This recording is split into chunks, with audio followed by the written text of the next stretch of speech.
ಆದರೆ ಸಿದ್ದರಾಮಯ್ಯರು ಯಾವಾಗ ತನ್ನ ಸ್ಥಾನವನ್ನ ಬಿಟ್ಕೊಡ್ಬೇಕು ಅಂತ ತಾವು ನಿರೀಕ್ಷೆ ಮಾಡ್ತೀರಾ ಅಥವಾ ಕೇಳ್ತೀರಾ ಅಂತ? ಬರೋದಿಲ್ಲ. ಯಾಕೆ ಅಂತಂದರೆ ನಾವು ನಿಗದಿಪಡಿಸೋದಕ್ಕೆ ನಾವು ಯಾರು ಅವ್ರು ಪ್ರೀತಿಪಟ್ಟು ಅವರು ನಮ್ಮ ಸ್ನೇಹಿತರು ಡಿ ಕೆ ಅವರು ಕಷ್ಟಪಟ್ಟಿದ್ದಾರೆ ಹಾಗೆ ಅಂತ ಮನಸ್ಸು ಮಾಡಿ ಅವ್ರು ಮಾಡಿದ್ರೆ ಅನುಕೂಲ ಆಗ್ತದೆ. ಮತ್ತೊಂದು ಕಡೆ ಈಗ ಮಾಜಿ ಸಚಿವ ಎಚ್ ಡಿ ರೇವಣ್ಣ ಅವರು ಕೂಡ ಒಂದು ವಿಚಾರವನ್ನ ಪ್ರಸ್ತಾಪ ಮಾಡ್ತಾರೆ. ಮಠವನ್ನ ಕಟ್ಟಿದವ್ರು ಯಾರು, ಆ ಮಠವನ್ನ ಹುಟ್ಟುದಾಕೋರು ಯಾರು, ಇವತ್ತು ಅವರನ್ನೇ ಮರ್ತಿದ್ದಾರೆ, ಕಡೆಗಣಿಸಿದ್ದಾರೆ ಅಂತ. ಅವ್ರದ್ದು ನನಗೆ ಗೊತ್ತಿಲ್ಲ. ನೀವು ಹೇಳ್ತಾ ಇರೋದು ಇನ್ನೊಬ್ರು ಹೇಳ್ತಾ ಇರೋದಷ್ಟೇ. ಅವ್ರು ಏನು ಹೇಳಿದ್ದಾರೆ ಏನು ಮಾಡಿದ್ದಾರೆ ಅನ್ನೋದು ನನಗೆ ಗೊತ್ತಿಲ್ಲ. ಅವ್ರು ಹೇಳೋದ್ರಲ್ಲೇ ಅರ್ಥ ಇಲ್ಲ. ನಾವು ಡಿ ಕೆ ಅವರು ಸಿ ಎಮ್ ಆಗಬೇಕು ಅನ್ನೋದು ಒಂದೇ ಅಂಶ ಹೊರತು ನಮಗೆ ಪಕ್ಷ ಆಗಲಿ ಅದಾಗಲಿ ಇದಾಗಲಿ ಅದನ್ನು ನಾವು ಇಟ್ಕೊಂಡು ಹೇಳ್ತಾ. ಅಂದ್ರೆ ಸರ್ ಈಗ ಅವ್ರಿಗೂ ರೇವಣ್ಣವ್ರು ಹೇಳ್ತಾ ಇರುವಂತ ವಿಚಾರ ಅಂದ್ರೆ ಮಠ ನಿರ್ಮಾಣ ಆಗೋದಕ್ಕೆ ದೇವೇಗೌಡರು ಫ್ಯಾಮಿಲಿನೇ ಕಾರಣ, ನಮ್ಮನ್ನೇ ಕಡೆಗಣಿಸಿದರೆ ಲೆಕ್ಕಕ್ಕೆ ಪರಿಗಣಿಸ್ತಾ ಇಲ್ಲ ಅನ್ನೋದು ಮಾತನ್ನ. ಆ ಥರ ಇಲ್ಲ. ನಾವು 82ರಿಂದ ಇಲ್ಲಿ ಇರ್ತಕ್ಕಂಥದ್ದು. ವಿಶ್ವೇಶ್ವರ ಸಜ್ಜನ್ ಬೇಲದ ಕೃಷಿ ಮಾಡಿ ಎಕರೆಗೆ 3 ಲಕ್ಷ ಗಳಿಸ್ತಿದ್ದಾರೆ. ನೀವು ಕೂಡ ಅವರಿಂದ ಕಲಿಬೇಕಾ? ಅವ್ರ ಜೊತೆ ವಿಡಿಯೋ ಕಾಲ್ನಲ್ಲಿ ಮಾತಾಡಬೇಕಾ? ಈಗಲೇ ಫ್ರೀಡಮ್ ಆ್ಯಪ್ ಡೌನ್ಲೋಡ್ ಮಾಡಿ.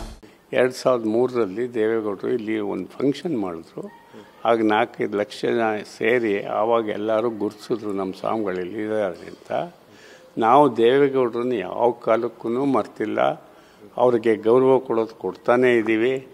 ಈಗ ಅವರನ್ನು ನೋಡೋದಕ್ಕಾಗಲಿ ಅಥವಾ ಇನ್ನೊಂದು ಮಾಡೋದಕ್ಕಾಗಲಿ ನಮಗೆ ಹುಷಾರಿಲ್ಲದೆ ಇದ್ದಿದ್ದರಿಂದ ನಾವು ಹೋಗೋಕ್ಕಾಗಿಲ್ಲ ಅಷ್ಟೇ. ತಾವು ಹೇಳ್ದಂಗೆ ಈಗ ಡಿ ಕೆ ಶಿವಕುಮಾರ್ ಅವರು ಸಿ ಎಂ ಆಗಬೇಕು ಅಂತ ವೈಯಕ್ತಿಕ ಅಭಿಪ್ರಾಯವನ್ನು ವ್ಯಕ್ತಪಡಿಸಿದ್ದೀರಾ. ಸೊ ಇದಕ್ಕೆ ಸಂಬಂಧಪಟ್ಟ ಮತ್ತೆ ನೀವು ಸಮುದಾಯದೆಲ್ಲ ಒಟ್ಟಿಗೆ ಸೇರಿ ಮತ್ತೆ ಸಭೆನಾರು ಮಾಡ್ತೀರಾ?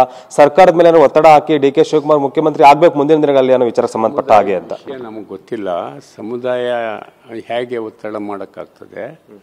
ಅದು ಸರ್ಕಾರ ಮಾಡಬೇಕು, ಶಾಸಕರು ಮಾಡಬೇಕು, ಹೈಕಮಾಂಡ್ ಮಾಡಬೇಕು, ಅವ್ರುಗಳು ಅದನ್ನು ಮಾಡಬೇಕಾಗಿರ್ತಕ್ಕಂಥದ್ದು. ಸಮುದಾಯ ಹೋರಾಟ ಮಾಡಿ ಇದೆಲ್ಲ ಮಾಡೋದು ಅದು ನಮಗೆ ಗೊತ್ತಿಲ್ಲ. ನಾವು ವೈಯಕ್ತಿಕವಾಗಿ ಈಗಲೂ ಕೂಡ D K Shivakumar C M ಆಗಲಿ ಅಂತ ಈಗಲೂ ಇಚ್ಛೆ ಪಡ್ತೀವಿ. ಹಾಗಾದರೆ ಅವತ್ತು ತಾವು ಕೊಟ್ಟಂಥ ಹೇಳಿಕೆಗೆ ಭದ್ರ ಆಗಿದ್ದೀರಿ ಅಂತ? ಹೌದು, ಅವತ್ತು ಹೇಳಿಕೆ ಕೊಟ್ಟದ್ದು ಇವರು ಸಿ ಎಮ್ ಆದರೆ ಒಳ್ಳೆಯದು, ಇವರು ಒಂದು ಸ್ವಲ್ಪ ಕಾಲ ಅನುಭವಿಸ್ತಾರೆ, ಆಮೇಲೆ ಇನ್ನೊಬ್ಬರು ಅನುಭವಿಸ್ತಾರೆ, ಆಮೇಲೆ ಇನ್ನೊಬ್ಬರು ಅನುಭವಿಸ್ತಾರೆ. ಅಂದ್ರೆ ಈಗ ತಾವು ವೈಯಕ್ತಿಕವಾಗಿ ಅಭಿಪ್ರಾಯನ ಕೊಟ್ಟರು ಕೂಡ ಈಗ ಅದೇನಾಗ್ತದೆ, ನೀವು ಈಗ ಮಠದಲ್ಲಿರುವಂಥ ವಿಚಾರಕ್ಕೆ ಸಂಬಂಧಪಟ್ಟ ಹಾಗೆ ಆ ಇರುವಂಥ ಹಿನ್ನೆಲೆಯಲ್ಲಿ ಈಗ ಸಮುದಾಯವಾರವಾಗಿ ಈಗ ಡಿಮ್ಯಾಂಡ್ ಶುರುವಾಗ್ಬಿಟ್ಟಿದೆ ಅಂತ. ಸಮುದಾಯ ಅಂದರೆ ಅದನ್ನೆಲ್ಲರೂ ಹುಟ್ಟಾಕೊಂಡಿದ್ದಾರೆ. ನಾವು ಸಮುದಾಯದ ಬಗ್ಗೆ ಹೇಳಲೇ ಇಲ್ಲ, ಜಾತಿ ವಿಚಾರದಲ್ಲಿ ಹೇಳಲೇ ಇಲ್ಲ. ನಾವು ವೈಯಕ್ತಿಕವಾಗಿ D K Shivakumar C M ಆಗಲಿ ಅಂತ ಅಷ್ಟೇ ನಾವು ಹೇಳ್ತಾ ಇರ್ತಕ್ಕಂಥದ್ದು.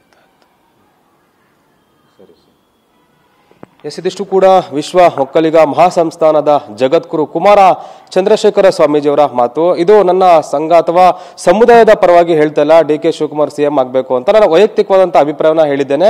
ಅವತ್ತು ಹೇಳಿದ್ದು ಅದನ್ನೇ, ಇವತ್ತು ಹೇಳ್ತಿರೋದು ಅದನ್ನೇ. ಮುಖ್ಯಮಂತ್ರಿ ಆಗಲೇಬೇಕು ಡಿ ಕೆ ಶಿವಕುಮಾರ್ ಒಂದು ಒತ್ತಡವನ್ನು ಕೂಡ ಮಾಡ್ತೇನೆ, ಇದರಲ್ಲಿ ಆ ಪಕ್ಷ ಮತ್ತೆ ಶಾಸಕರು ನಿರ್ಧಾರವನ್ನು ತೆಗೆದುಕೊಳ್ಬೇಕು ಅನ್ನೋ ಮಾತನ್ನು ಕೂಡ ಹೇಳ್ತಾ ಇದ್ದಾರೆ.